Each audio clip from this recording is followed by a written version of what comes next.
Welcome students, Eklavya IAS academy के इस session में आपका स्वागत है फिर से। मैं हूं डॉक्टर रॉय और आज जो हम टॉपिक शुरू कर रहे हैं वो है फॉरेस्ट्री या वानिकी के बारे में।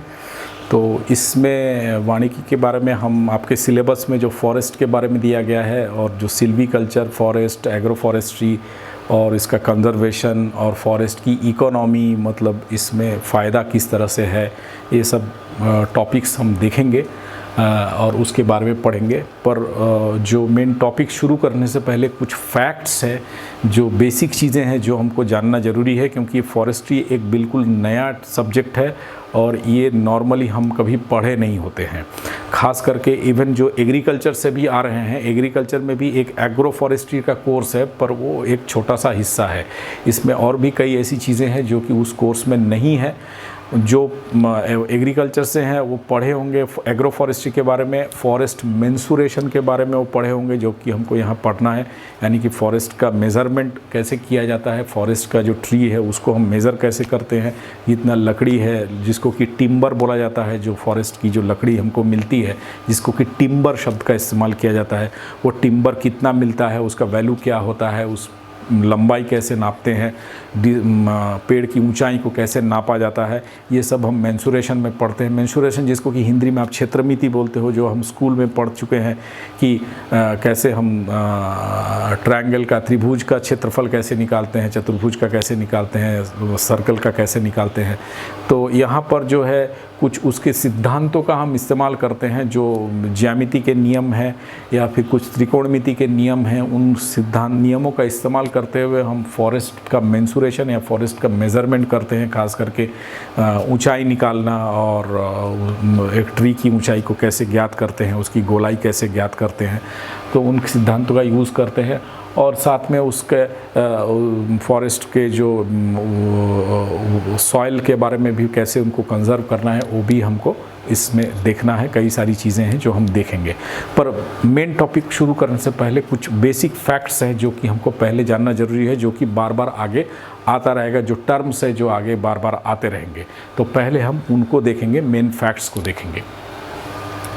एक जो वर्ड आता है जो कि स्टैंड, ये स्टैंड वर्ड हर जगह आएगा बाद बीच बीच में। तो स्टैंड बोलता है कि कम्युनिटी, मतलब समूह, पर्टिकुलरली एक कंटीजिवस ग्रुप, कंटीजिवस माने कंटिन्यूअस एक ग्रुप है, ग्रुप ऑफ ट्रीज, मतलब पेड़ों का एक लगा कंटिन्यूअस एक पेड़ों का एक समूह है जो कि यूनिफॉर्म है। किस सेंस में यूनिफॉर्म है? प्रजाति, कौन सी प्रजाति लगी हुई है वहाँ पर, अगर 50 हैं तो सब एक ही प्रजाति के हैं। उनका कंपोजिशन, जो पेड़ लगे हुए हैं सब एक ही जैसे हैं। उनका एज जो है सब एक ही जैसा है। उनका अरेंजमेंट, उनका ये सारी चीज़ें जो है लगभग सेम है। मतलब एक ही, अगर साल के पेड़ हैं तो सारे साल के पेड़ लगे हुए हैं, सागौन के हैं तो सागौन के लगे हुए हैं। तो ऐसा कुछ अगर पेड़ों का जो समूह होता है उसको हम स्टैंड बोलते हैं। तो उनकी स्टैंड में न सिर्फ टाइप ऑफ ट्रीज़ एक जैसे होते हैं, उनकी ऊंचाई, उनका एज। फॉर एग्ज़ाम्पल अगर हम देखें कि ये एक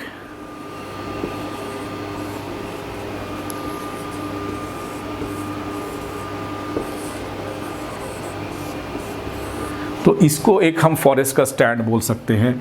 एक हम देख सकते हैं अगर, तो इसको हम एक स्टैंड बोल सकते हैं। ये एक तरह के पेड़ है, इनकी ऊंचाई एक तरह की है, इनका जो आकार है, इसमें जो पत्तियों का फैलाव वगैरह है वो सब एक जैसा है, इनका एक जैसा है। तो ये एक, इसको हम एक स्टैंड बोल सकते हैं। ये एक दूसरा स्टैंड हो गया। तो इस तरह का जो एक जैसे पौधों का जो समूह है उसको हम स्टैंड बोलते हैं। तो उसके लिए ये वर्ड स्टैंड यूज़ किया जाता है। तो उनका एज, क्लास, उनका जाति, ये सब एक जैसा रहता है। तो ये जो है बाकी से दूसरे स्टैंड से, ताकि इसको अलग करके देखा जा सकता है, अलग आप पहचान सकते हो, इसलिए डिस्टिंग्विशेबल यूनिट बोला गया है कि ये जो इकाई है वो दूसरी इकाई से बिल्कुल अलग करके आप इसको देख सकते हो। तो इसको एक स्टैंड बोला जाता है। तो ये एक स्टैंड वर्ड है जो आगे आएगा बार बार। दूसरा जो है फॉरेस्ट, फॉरेस्ट बोलता है कलेक्शन ऑफ स्टैंड्स। मतलब जंगल में अगर हम देखेंगे तो कुछ ऐसे भी मिलेंगे, कुछ ऐसे भी मिलेंगे, कुछ और तीसरे तरह के मिलेंगे, चौथे तरह के मिलेंगे। तो सब मिला जुला के जो होता है उसको हम फॉरेस्ट बोलते हैं। और अगर वो आर्टिफिशियल है, मतलब मैन मेड, मनुष्य के द्वारा तैयार किया गया है, तो नॉर्मली बाय वन ओनर, एक ओनर का वो होता है, एक ही जने का तैयार किया गया होता है।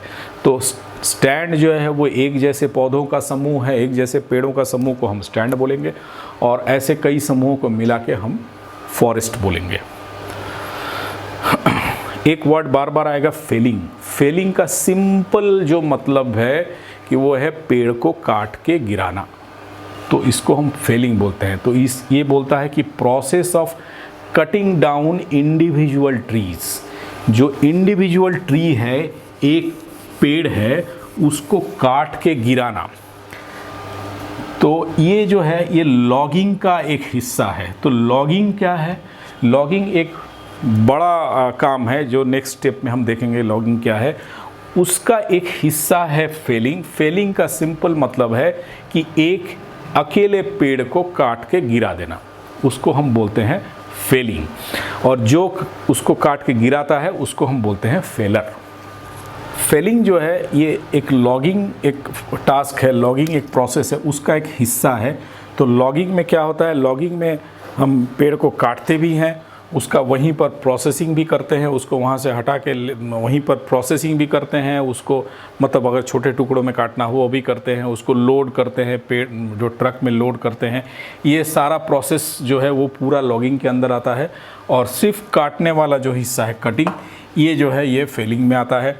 तो फेलिंग का मतलब सिर्फ काटना, और लॉगिंग का मतलब काटना, उसको वहीं पे थोड़ा बहुत जो प्रोसेस करना है करना, और फिर उसको लोड करना, छोटे पीस करना है वो करना, करके लोड करना, और अल्टीमेटली उसको भेजना, ट्रांसपोर्ट करना उस डेस्टिनेशन पे जहाँ पे उसको कि फर्दर वो ट्रांसपोर्ट होगा या जो भी प्रोसेस होगा।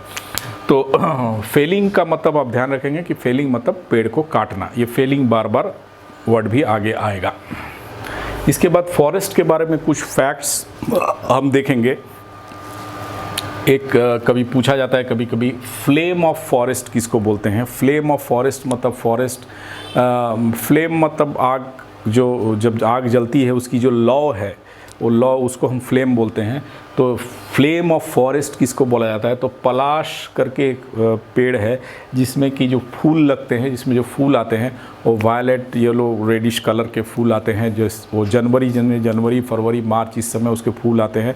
और पलाश एक जंगलों में कई जगह पे बहुत बड़े एरिया में पाए जाते हैं। तो पूरा जगह ऐसा लाल हो जाता है फूल से कि दूर से जैसा लग रहा है कि वहाँ पर आग जैसा ऐसा कुछ है, दूर से ऐसा दिखता है।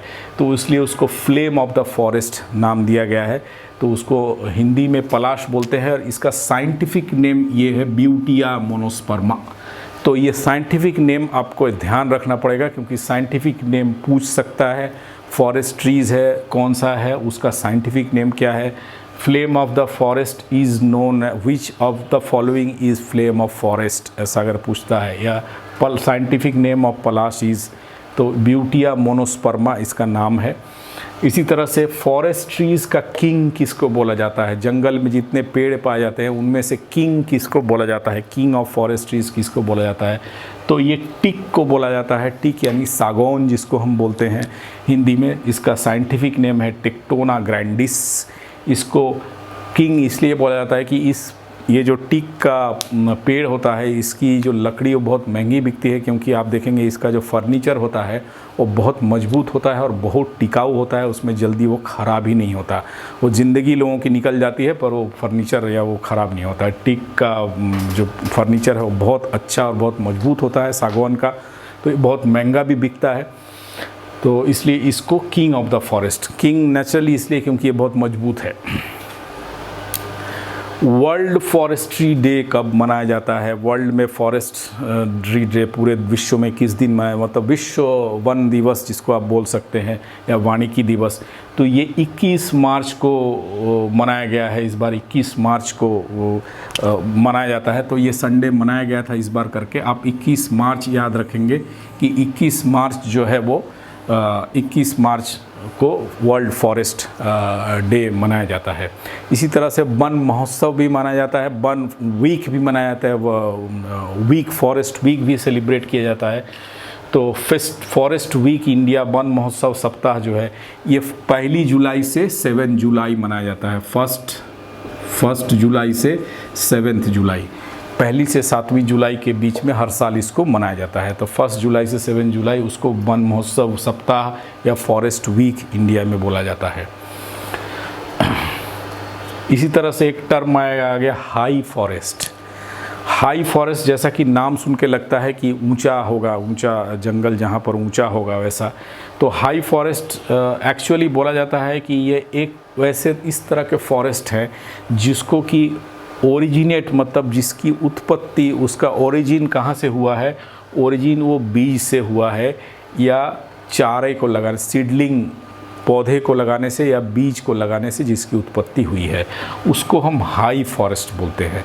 ये फॉरेस्ट में आगे जो भी हम पढ़ेंगे या इसमें सिस्टम्स जो है उसमें देखेंगे तो उसमें मेनली 2 तरह की चीज़ें बार बार आएगी। एक तो है रीजनरेशन, फॉरेस्ट को कैसे हम उगाते हैं और कैसे उसको काटते हैं।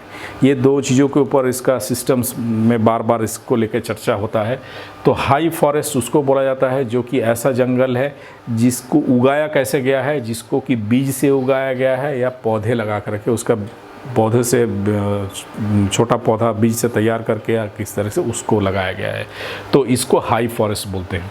तो हाई फॉरेस्ट नॉर्मली जो है वहाँ पे बड़े पेड़ होते हैं, टॉल और पुराने पेड़ होते हैं, मैच्योर मतलब जो कि पुराने हो चुके हैं ऐसे पेड़ होते हैं, और जिनका क्लोज कैनोपी मीन्स उनका जो ऊपर का जो पत्तियों का जो घेरा है वो बिल्कुल बंद टाइप का होता है, उसके अंदर सनलाइट नॉर्मली नहीं जाती है, सूरज की रोशनी उसके अंदर जल्दी नहीं पहुंचती है, तो उसको हम क्लोज कैनोपी बोलते हैं। मतलब बड़े बड़े पेड़ हैं, पुराने पेड़ हैं तो काफ़ी ऊपर फैले हुए होंगे, उनका जो है शाखाएं फैली हुई होंगी, उनकी पत्तियां भी चारों तरफ फैली हुई होंगी, तो उसके अंदर सूरज की रोशनी का घुसना उसके अंदर थोड़ा सा प्रॉब्लम रहता है, तो इसलिए इसको क्लोज्ड कैनोपी बोला जाता है।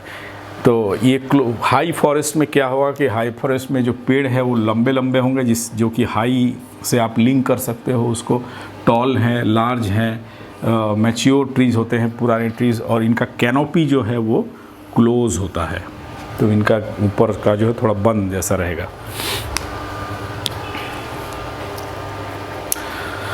और इसी तरह से एक और टर्म आता है कोपीस या कोपाइस फॉरेस्ट जिसको बोलते हैं, तो इसका एक दूसरा टर्म, इसको लो फॉरेस्ट भी बोला जाता है। तो ये उस तरह का जंगल है जिसका जनरेशन, जिसकी उत्पत्ति कटिंग से होती है। मतलब एक पेड़ ऐसा है, उसको ऐसा काट देते हैं, ये काट देते हैं, और काट देने के बाद जब ये काट के हटा दिया जाता है पेड़ को, जब काटा जाता है पेड़ को तो ऐसा थोड़ा ठूंठ रख करके और फिर उसको काट दिया जाता है। तो जब ऐसा काट दिया जाता है तो काटने के बाद ये जो बच गया, इसमें से फिर ऐसे करके फिर नई शाखाएं यहाँ से जो है, नई पत्तियाँ, नई कलिकाएँ यहाँ से फूटती हैं, यहाँ से फिर नई शाखाएं निकलती है। जैसा कि आप सिंपल अगर देखोगे, घर में कोई आम का पेड़ है, उसको हम अगर काट देते हैं तो जहाँ काट दिए उसके आसपास से फिर छोटे छोटे ब्रांचेस निकलने लगते हैं, फिर वो धीरे धीरे बड़े हो जाते हैं। तो कोपाइस फॉरेस्ट या कोपीस फॉरेस्ट उसी को बोलते हैं जहाँ पे ऐसा काटा जाता है, और काट के फिर काट देने के बाद वहाँ से जो नई शाखाएँ निकलती हैं तो उसको हम कोपाइस फॉरेस्ट या लो फॉरेस्ट बोलते हैं। तो ये इसमें काटा कब जाता है, 15 से 20 साल के बाद पेड़ को काट दिया जाता है इस तरीके से। तो ऐसा काट दिया जाता है तो फिर यहाँ से नए निकलते हैं, और निकल के फिर वो आगे बढ़ते हैं, फिर बड़े होते हैं। तो ये 15-20 साल में इसको काट दिया जाता है। तो कट इज़ मेड कहाँ किया जाता है, above the roots which can thus written, ताकि हम इसको, ये पेड़ जो है वो रिटेन रहता है, इसको पूरी तरह से काट के नहीं उखाड़ा जाता है। और trees can therefore regenerated from the root stock left in the ground, जहाँ इतना छूट गया है वहाँ से फिर से ऐसा ये ट्री का जनरेशन हो सकता है।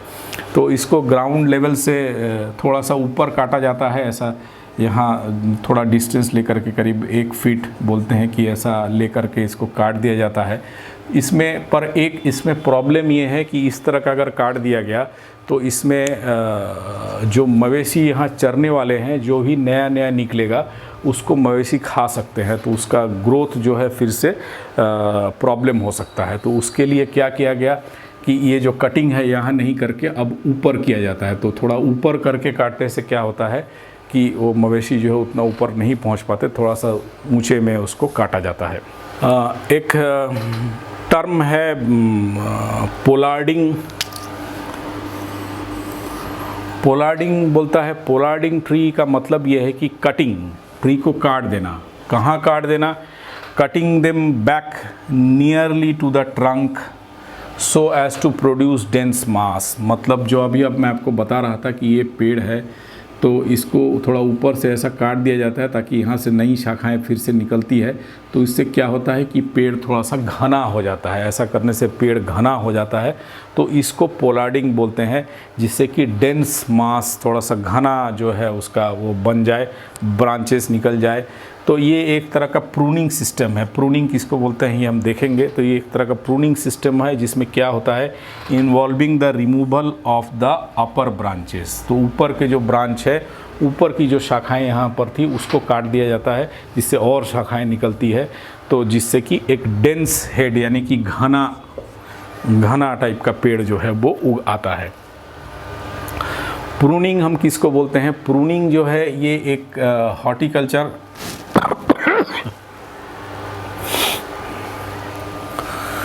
ये एक ऐसा मेथड है, ऐसा प्रैक्टिस है जिसमें कि हम कुछ हिस्से को, सर्टेन पार्ट्स, ट्री के सर्टेन पार्ट्स को हटाते हैं। तो उसको, जो कि कुछ हिस्से को हम चुने हुए हिस्से को ही हटाते हैं, इसलिए इसको सिलेक्टिव रिमूवल बोला है। तो प्रूनिंग में हम क्या करते हैं, सिलेक्टिव रिमूवल ऑफ पार्ट्स करते हैं। जो पेड़ है उसके कुछ, जैसे कुछ डाल को हम सिलेक्ट करके उसकी शाखा को उसको हटाते हैं। वो ब्रांच हो सकता है, बड हो सकता है, रूट भी हो सकता है। रूट को करेंगे तो रूट प्रूनिंग बोलेंगे, ऊपर ब्रांच करेंगे तो ब्रांच का प्रूनिंग बोलेंगे। तो जिसको हटाना है उसको हम सिलेक्टिवली हटाते हैं, ऐसे ही नहीं हटा देते हैं। तो जो नॉर्मल प्रूनिंग का जो नॉर्मल प्रोसेस है, जो रूटीन प्रोसेस है, उसमें हम क्या करते हैं, नॉर्मली जो कमज़ोर सा दिख रहा है, कोई शाखा अगर कमज़ोर दिख रही है तो उसको हटा दें काट के, या किसी में बीमारी लग गई है जिससे लगता है कि ये फैल जाएगा और में, तो उस हिस्से को काट के हटा दें। या कुछ सूख गई हैं, कुछ शाखाएं ऐसी हैं जो कि सूख गई हैं, उसको हम काट के हटा दें। तो ऐसा जो हम काम करते हैं उसको हम प्रूनिंग बोलते हैं। तो प्रूनिंग मतलब हम सिलेक्टिव रिमूवल करते हैं, मतलब जिस हिस्से को काटना है उसको हम देख के, छांट के उसको काटते हैं और उसको सिलेक्शन करके काटते हैं। और उससे क्या होता है कि थोड़ा सा कैनोपी जो है, मतलब पेड़ का जो ऊपरी हिस्सा जो है वो थोड़ा सा घना होके उगता है। तो ये पोलार्डिंग, ये भी एक तरह का प्रूनिंग है जिसमें हम जो ब्रांचेस निकल रही हैं उनको ऊपर काटते हैं, जो ब्रांचें निकली होती, ताकि और घना होके वो उग पाए। तो ये होता है पोलार्डिंग। इसी तरह से एक दूसरा टर्म आता है थिनिंग। थिनिंग का मतलब ये है कि selective removal of trees. Pruning में हम क्या करते हैं, इससे पहले जो हम टर्म देखें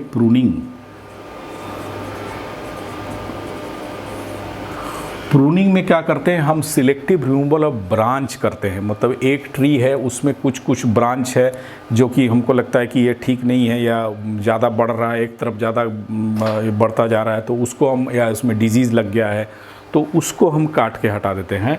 और थिनिंग में हम ट्रीज़ को ही हटाते हैं, पूरा ट्री को ही हटाते हैं। तो इसमें सिलेक्टिव रिमूवल ऑफ ट्रीज़, हम सिलेक्ट करके पेड़ों को ही, पूरा पेड़ ही साफ़ कर देते हैं। Primarily undertaken to improve the growth rate और health of the remaining trees. मतलब वहाँ पे जो बाकी पेड़ हैं, इसको हटाने से क्या होता है कि इसको हटाने से बाकी पेड़ों की सेहत पर अच्छा असर पड़ता है, वो पेड़ ज़्यादा अच्छे तरीके से उगते हैं। तो ये कैसे होगा, ये होगा कि मान लीजिए एक फील्ड है जहाँ पे जो पेड़ उगे हुए हैं वो बहुत पास में हैं और बहुत घने हैं। तो पास पास में और घने पेड़ हैं तो एक दूसरे के साथ ही compete करेंगे, रूट से भी, रूट ग्रोथ के लिए भी उनका, ना तो रूट का फैलाव अच्छा हो क्योंकि बाजू बाजू में दूसरा पेड़ है, ना तो ज़मीन से जो उनको पोषक तत्व मिलेंगे उसके लिए कंपटीशन होगा, सनलाइट के लिए कंपटीशन होगा, एयर के लिए कंपटीशन होगा, उसका ग्रोथ के लिए ठीक से फैल नहीं पाएगा, आजू बाजू में दूसरे पेड़ हैं। तो मान लीजिए बीच बीच में से ऐसा छांट करके हटा दिए तो उससे क्या होगा कि जो बाजू बाजू के पेड़ है उसको ग्रो करने में थोड़ा सा जगह मिलेगा, वो ठीक से ग्रो हो सकेगा।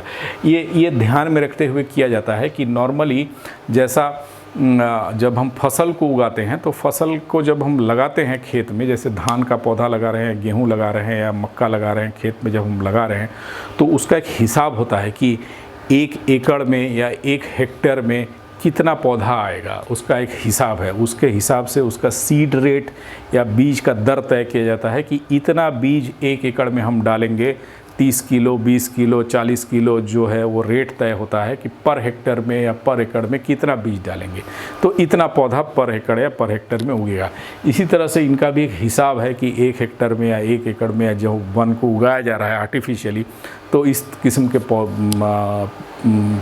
पेड़ है तो कितने पेड़ होने से उनका ग्रोथ, उनकी वृद्धि, सब कुछ विकास अच्छा होगा।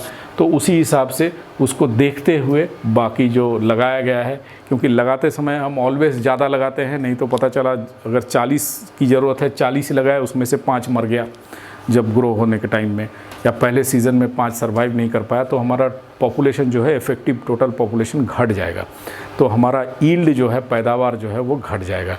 तो इसलिए हम पहले ज़्यादा लगाते हैं और उसके बाद थिनिंग करके जो अच्छे पेड़ हैं उनको छोड़ते हैं और जो ख़राब पेड़ है उनको हम हटा देते हैं। तो ये रिमूवल ऑफ ट्रीज़ है। तो इससे क्या होता है कि बाकी पेड़ों को उगने के लिए जगह मिलता है, उनको पोषक तत्व मिलता है, उनका जड़ों का विकास ठीक से होता है, तो उनका ग्रोथ जो है अच्छा होता है। अब एक टर्म आता है क्राउन। ये क्राउन का मतलब, ऐसे अगर क्राउन का हम शाब्दिक कर देखें तो मुकुट होता है, जैसे रानी विक्टोरिया का क्राउन, रानी विक्टोरिया का मुकुट जिसको हम बोलते हैं। तो क्राउन मतलब सर का ताज जिसको आप बोलोगे। तो पेड़ का क्राउन क्या है, तो ये मान लीजिए पेड़ है, तो पेड़ के ऊपर जो उसके पत्तियों का जो एक ऐसा स्ट्रक्चर बना हुआ है, यही पेड़ का क्राउन है। तो इसी को हम, उसका सर जो है वही उसका क्राउन है, इसी को इसका क्राउन बोला जाता है। तो क्राउन में क्या बोला गया है कि crown refers to the total of an individual plant above ground parts, मतलब ज़मीन के ऊपर जो उसका हिस्सा है उसको क्राउन बोला जाता है। तो इसमें ये भी आता है, स्टेम भी आता है, इसमें पत्तियां भी आती है और रिप्रोडक्टिव स्ट्रक्चर यानी जो फ्लावर और है सब आता है। तो ये पूरा हिस्सा जो है पेड़ का, इसको हम क्राउन बोला जाता है। तो नॉर्मली जो ऊपर का हिस्सा है ये स्टेम है और ये बाकी ये पत्तियां, शाखाएं जो है, तो मेनली इसको क्राउन बोलने में मेनली इसी को रेफ़र किया जाता है कि ये वाला हिस्सा जो है क्राउन है। तो ये क्राउन का जो है, इसका इम्पोर्टेंस इसलिए है क्योंकि अलग अलग पेड़ों में इसका जो क्राउन, मतलब इसका जो आकार होता है, क्राउन का आकार है वो अलग अलग टाइप का होता है। तो उसके हिसाब से तय होता है कि उसका कटिंग, उसका थिनिंग वो किस प्रकार से होगा। जैसे जिसका क्राउन बहुत बड़ा है तो उसके लिए हमको थिनिंग ज़्यादा करनी पड़ेगी, उसको ज़्यादा जगह चाहिए। जो क्राउन जिसका छोटा है या ऐसा सिलिंड्रिकल जैसा है तो हम ज़्यादा पेड़ लगा सकते हैं एक जगह में। तो क्राउन में ये सारा चीज़ आता है, ऊपर का हिस्सा। और इसके साथ एक और वर्ड इसमें दिया है कैनोपी। इस कैनोपी को हम देखेंगे किसको बोलते हैं। तो कैनोपी बोलता है कि is the above ground portion of A plant, एक प्लांट का ऊपर का हिस्सा है, of A crop formed by the collection of individual plant crowns. मतलब अगर मान लीजिए ये एक पेड़ है, ये इसका क्राउन है, ये दूसरा पेड़ है, ये तीसरा पेड़ है, ये चौथा पेड़ है, तो ये सबको मिला के हम बोलेंगे कैनोपी, और एक इंडिविजुअल जो है उसको हम बोलेंगे क्राउन। तो क्राउन एक इंडिविजुअल पेड़ का जो कवर होता है, लीफ कवर होता है, जो पेड़ पत्तियों शाखाओं से जितना एरिया वो घेरता है, जो आकार वो लेता है, उसको हम क्राउन बोलते हैं। और कई पेड़ों का एक साथ मिला करके उसको हम कैनोपी बोलते हैं। तो अगर कहीं पर एक ही पेड़ है तो वही उसका कैनोपी है, वही उसका क्राउन है। अगर एक ही पेड़ है, मान लीजिए वहाँ पे एक ही पेड़ है, तो उसका जो क्राउन है वही कैनोपी है, दोनों एक ही चीज़ है। और वहाँ पे अगर कई पेड़ हैं तो उसके सबका क्राउन मिला करके एक कैनोपी तैयार होगा। तो ये आप देख सकते हैं कुछ क्राउन के एग्जाम्पल्स हैं। जैसे ये पिरामिडल है, ये जैसे पाइन के ट्री में होता है इस तरह का। ये इसका स्ट्रक्चर अगर देखेंगे तो ये इस तरह का थोड़ा पिरामिड जैसा स्ट्रक्चर दिख रहा है। इसको फुल क्राउन बोलते हैं, ये ऐसा लेकर के इस टाइप का है, इसको फुल क्राउन बोलते हैं। इसको वास बोलते हैं, ये गुलदस्ता जैसा दिखने में है, गुलदस्ता में जैसे फूल हम सजाते हैं तो ये बेस है, इसके बाद इस तरह से फैला हुआ है, इस तरह का है, ये गुलदस्ता जैसा है। ये फाउंटेन यानी कि झरने के जैसा है, झरना जैसे ऐसे उगता है फिर ऊपर से ऐसा फेंकता है, तो ये झरने के जैसा है, जैसे नारियल के ट्री में दिखता है। ये स्प्रेडिंग फैल रहा है, चारों तरफ फैलने वाला है, कुछ इधर फैल रहा है, कुछ इधर फैल रहा है, इसका कोई निश्चित आकार नहीं दिख रहा है आपको। इसी तरह से लेयर्ड बोलते हैं, लेयर्ड मतलब ये ऐसे ऐसे ज़मीन के सहारे सहारे ये फैलता है, इधर भी फैल रहा है। तो ये आपको बरगद, पीपल, ये सब में आपको इस तरह का देखने को मिलेगा। कॉलमनर या सिलेंडर जैसा भी इसको बोल सकते हैं, ये इस तरह का है, ये कॉलमनर क्राउन है। ये वीपिंग है, वीपिंग मतलब इसकी पत्तियाँ ऐसे झुकी झुकी है, ऐसा लगता है कि वीपिंग मतलब रोने वाला गिर रहा है इस तरह से। तो ये तरह अलग अलग तरह के इस तरह के क्राउन जो है पाए जाते हैं। तो ये कुछ एग्जाम्पल्स हैं क्राउन के, जस्ट इससे आपको एक आइडिया मिलेगा कि क्राउन से हम क्या समझते हैं, अलग अलग टाइप का क्राउन कैसा होता है। तो ये एक कुछ फोटो ऐसे, ये आप देख सकते हो, ये इरेगुलर है, ये कहीं कुछ इधर इस टाइप का फैला हुआ है, इसका कोई निश्चित शेप नहीं है। और ये आप देख सकते हो, ये थोड़ा सा राउंड जैसा है ऐसा करके, और ये एक्चुअली ये राउंड है और ये ओवल जैसा है, ये थोड़ा सा ओवल शेप का है। ये ओपन है, खुला खुला, यानी कि इसके अंदर का स्टेम आपको दिख रहा है, ये थोड़ा ओपन जैसा है। तो इस तरह के कई फॉर्म्स एक्चुअली नेचर में देखने को मिलते हैं। जंगल में अगर हम देखेंगे तो कई तरह के ट्री फॉर्म्स हमको इस तरह से देखने को मिलेंगे।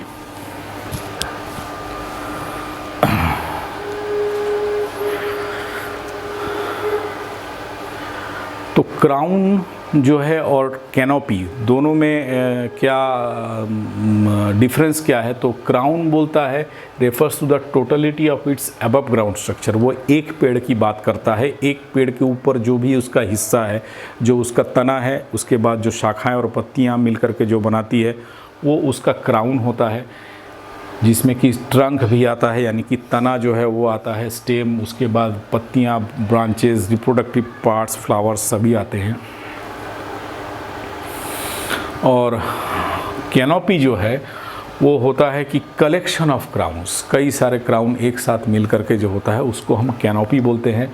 तो this can be a tree canopy such as forest में, अगर बहुत सारे शुगर केन गन्ने के पौधे लगे हुए हैं, गन्ने के, तो गन्ने का कैनोपी है।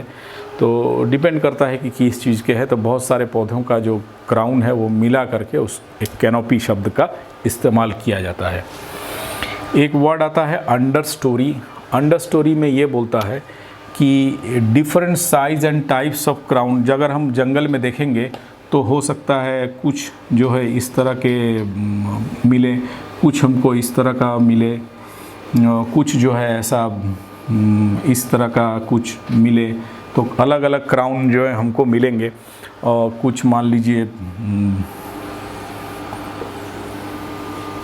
इस तरह का मिल रहा है। तो जब हम देखेंगे तो जो अलग अलग हाइट वाले हैं, तो मान लीजिए ये एक लेयर इस हाइट के जितने भी होंगे वो एक स्तर बनाता है। फिर ऊंची हाइट वाले जो है उनका एक अलग स्तर बनता है। तो एक लेयर ऐसा है, एक लेयर ऐसा है, इस तरह से अलग अलग लेयर में जंगल में पेड़ पाए जाते हैं। तो ऊंची हाइट वाले, मध्यम हाइट वाले, छोटे हाइट वाले, इस तरह से अलग अलग लेयर के मिलेंगे। तो ये डिफरेंट साइज़ और टाइप्स ऑफ क्राउन जो है, जो कि अलग अलग लेयर्स बनाते हैं, इनको हम अंडर स्टोरी बोलते हैं। तो सबसे नीचे वाला जो है वो नीचे का लोअर लेयर, ये अपर लेयर ऐसा होता है। और जो ज़मीन की सतह है उसको फॉरेस्ट का फ्लोर बोला जाता है। तो जहाँ ज़मीन, जंगल का जो नीचे का ग्राउंड है, जो जहाँ मिट्टी जहाँ पर है, उसको फॉरेस्ट का फ्लोर बोला जाता है।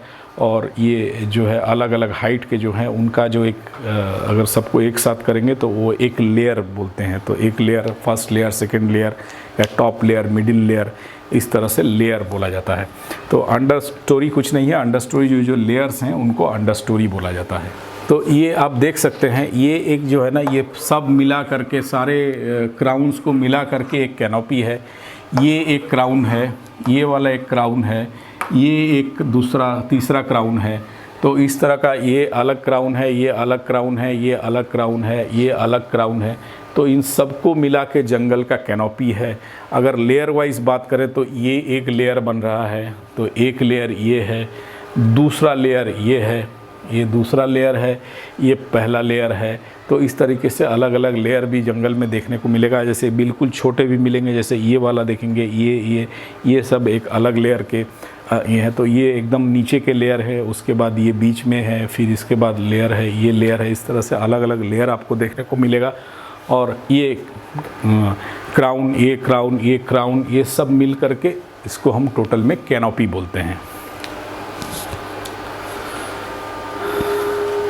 इंडिया में जो टोटल फॉरेस्ट और ट्री का कवर है वो लगभग 24.5% है of the total geographical area of the country. ये 2019 का फॉरेस्ट डिपार्टमेंट का जो रिपोर्ट है, उस रिपोर्ट के हिसाब से इंडिया में जो फॉरेस्ट का कवर है वो 24% के आसपास है। इसमें देखेंगे फॉरेस्ट और ट्री दोनों की बात किया है। सिर्फ फॉरेस्ट का कवर इससे कम है। ये फॉरेस्ट और बाकी जो पेड़ है यहाँ वहाँ चारों तरफ, ये सबको मिला के बोल रहा है। तो सिर्फ फॉरेस्ट कवर अगर बोलता है तो 21% कुछ है। ये फॉरेस्ट और ट्री दोनों मिला करके है। तो इसमें दोनों चीज़ें हैं, फॉरेस्ट भी है और ट्री भी है, दोनों मिला के है। Total forest and tree cover in the country जो है ये करीब 80 मिलियन हेक्टेयर, 80.73 मिलियन हेक्टेयर में का एरिया देश का ये कवर करता है, जिसमें कि जंगल और पेड़ जो है वो दोनों मिला करके हैं। सिर्फ फॉरेस्ट कवर की अगर बात करें तो ये 21.67% है। मतलब इसमें से 24.56 में से 21.67 ये फॉरेस्ट कवर है और बाकी जो बचेगा वो आपका ट्री का कवर है। लार्जेस्ट फॉरेस्ट कवर अगर बात करें स्टेट में तो मध्य प्रदेश सबसे पहले है। मध्य प्रदेश में सबसे ज़्यादा जंगल है। इसके बाद अरुणाचल प्रदेश है, फिर छत्तीसगढ़ जो है वो तीसरे नंबर पर मौजूद है। इसके बाद उड़ीसा है, उड़ीसा के बाद महाराष्ट्र है। तो छत्तीसगढ़ का पोजीशन जो है वो in terms of forest cover जो है वो तीसरा है। ठीक है। और जो रिकॉर्डेड फॉरेस्ट एरिया छत्तीसगढ़ का है वो 59,772 किलोमीटर स्क्वायर है। इतना वर्ग किलोमीटर में जंगल हमारा फैला हुआ है, जो कि लगभग 44% हमारा जो राज्य का जो एरिया है उसका करीब 44% है।